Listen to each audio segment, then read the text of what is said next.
తుమ్మిడిహట్టి బ్యారేజీ అంశంపై మహారాష్ట్ర సీఎం ఫడ్నవీస్ కు తెలంగాణ సీఎం రేవంత్ రెడ్డి లేఖ రాశారు. తుమ్మిడిహట్టి బ్యారేజీ ఎత్తిపై చర్చకు సిద్దమన్నారు. తెలంగాణ ప్రతినిధులకు సమయం ఇవ్వాలని, భేటీకి తేదీ ఖరారు చేయాలని కోరారు.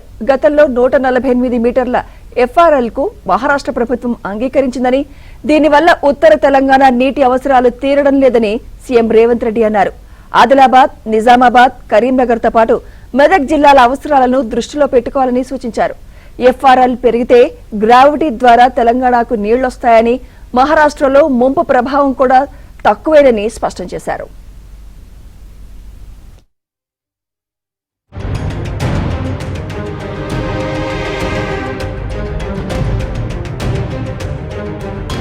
తెలంగాణ ప్రతినిధులకు సమయం ఇవ్వాలని, భేటీకి తేదీ ఖరారు చేయాలని కోరారు. గతంలో 148 మీటర్ల ఎఫ్ఆర్ఎల్ కు మహారాష్ట్ర ప్రభుత్వం అంగీకరించిందని, దీనివల్ల ఉత్తర తెలంగాణ నీటి అవసరాలు తీరడం లేదని సీఎం రేవంత్ రెడ్డి అన్నారు. ఆదిలాబాద్, నిజామాబాద్, కరీంనగర్ తో పాటు మెదక్ జిల్లాల అవసరాలను దృష్టిలో పెట్టుకోవాలని సూచించారు. ఎఫ్ఆర్ఎల్ పెరిగితే గ్రావిటీ ద్వారా తెలంగాణకు నీళ్లొస్తాయని, మహారాష్ట్రలో ముంపు ప్రభావం కూడా తక్కువేనని స్పష్టం చేశారు.